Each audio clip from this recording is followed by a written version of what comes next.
NewsNation political contributor Chris Hahn is with us now.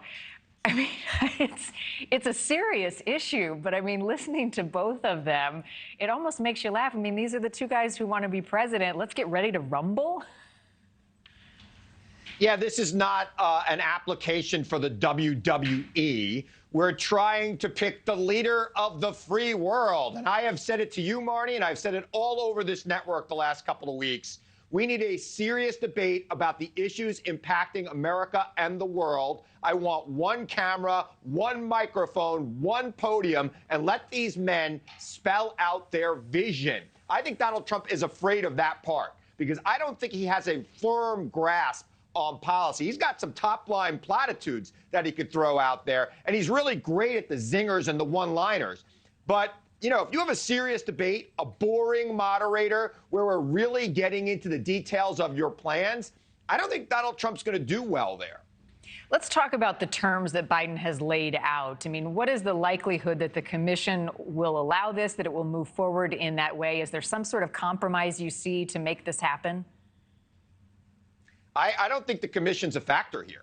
I think this is Joe Biden negotiating directly with Donald Trump through the press. The commission debates wouldn't start until September and early October. What the president has proposed is a debate in June, a debate in the summer, and one final debate in September. So you get people who are, you get people to see the candidates before they actually start early voting. I think it's a great idea.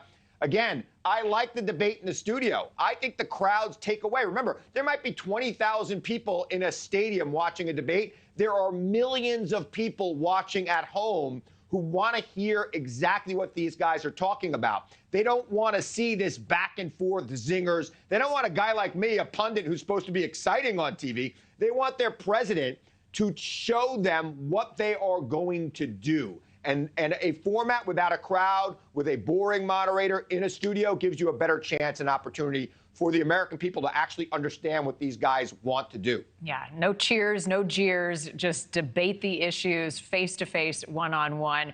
Would you think that RFK would be on that stage as well? He's certainly pushing to, or is that a non-factor? Non-factor. Neither one of these men are going to allow RFK Jr. on the stage. And frankly, by September, I don't think RFK Jr. is going to be much of a factor. Third-party candidates tend to come out of the gate fast. I think RFK Jr. came out faster because he's got a very famous name. I think once Democrats realize his policies, I don't think many of them are going to be pulling a lever for him.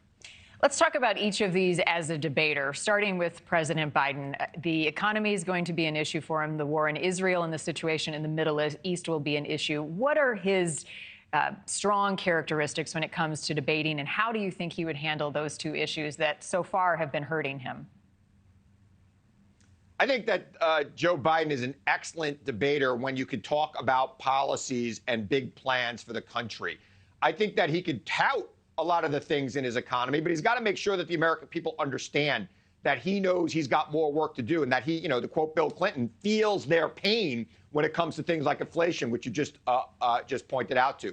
As for Donald Trump, he's a pugilist. He just wants to punch and get the one-liner in, which has been really what the debate commission's debates have been about the last 20 years. They have not really been about substantive policies. We've all left those debates talking about the one-liners or the zinger that they may have got in. That's not a way to pick a president. Like I said, that's a better way, to pick somebody who's going to be your professional wrestler or your hype man if you're a boxer. What we need right now is a leader who's got plans for this country. We live in a dangerous world, a complicated world. Let's get to the meat and potatoes of the issues and have these men spell out their visions for America. Finally, one of the criticisms for President Biden is his age, and Trump said it in that Truth Social post, putting a sentence together. People will be looking at Joe Biden in a debate to see how he does, how he performs. I mean, you chuckle, but it is an issue for both of these candidates.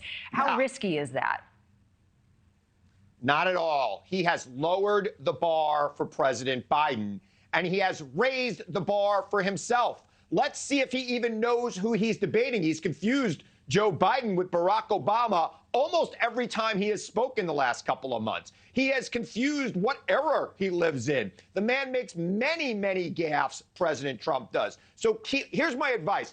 please, President Trump, keep lowering the bar for Joe Biden. He's going to tiptoe over it if you and your accolades continue to talk about him as if he can't string sentences together. Believe me, he can. And he has a much, much firmer grasp on policy than Donald Trump does. Donald Trump has no grasp on policy. You would think a guy who'd been president for 4 years would have learned something. He learned nothing.